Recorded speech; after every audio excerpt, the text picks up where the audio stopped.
Paul in 1 Corinthians 6 tells the Corinthians, who are basically doing everything wrong, he says, look, will you stop taking each other to court? Don't you know that you're going to rule or judge angels?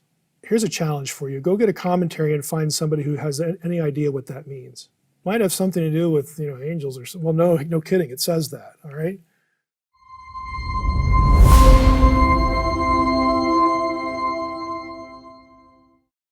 Again, there are these little things, but why care? And again, I'm just going to summarize here.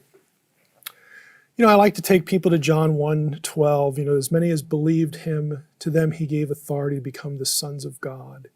1 John 3, we are the sons of God. We're going to be like Jesus. These different passages. Do you realize, why is it important to have, divine counsel worldview, Deuteronomy 32 worldview in your head?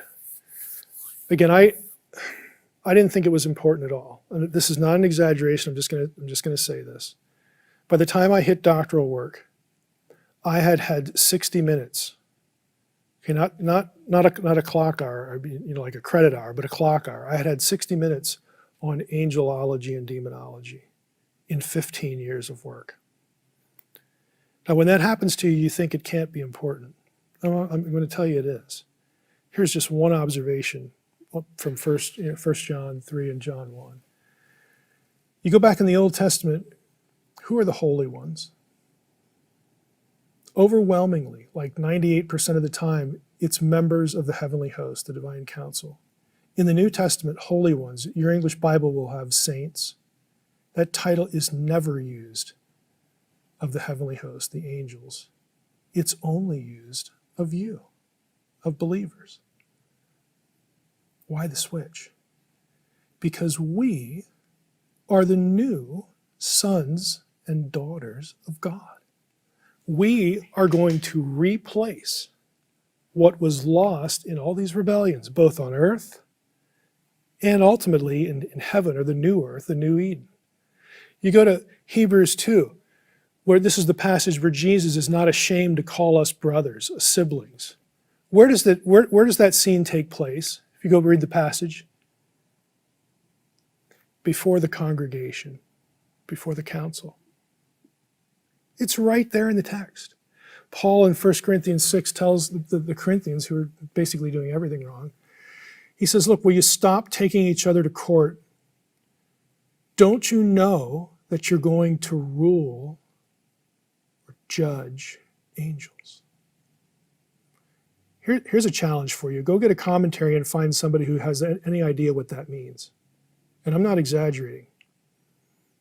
Commentaries, I own lots of commentaries because I worked at Logos. Not a single one of them understands the verse. They bail. They give up. Might have something to do with angels or something. Well, no kidding. It says that. All right. What it means is, how are we going to judge angels?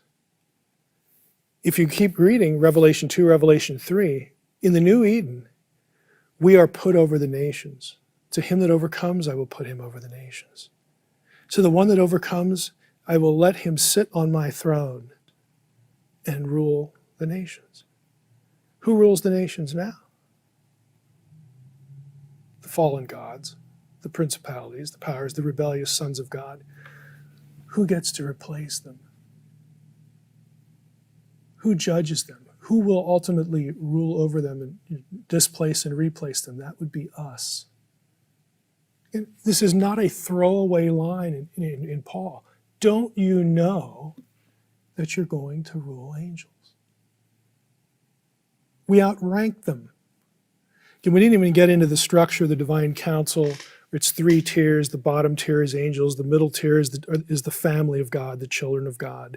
Because the divine council is based on the language of the royal family, royal, kings, kingship. You got the king at the top.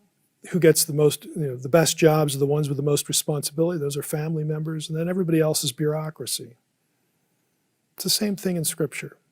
We outrank. Okay? We replace and we outrank at the end of days. Now, there's so much more that we could say.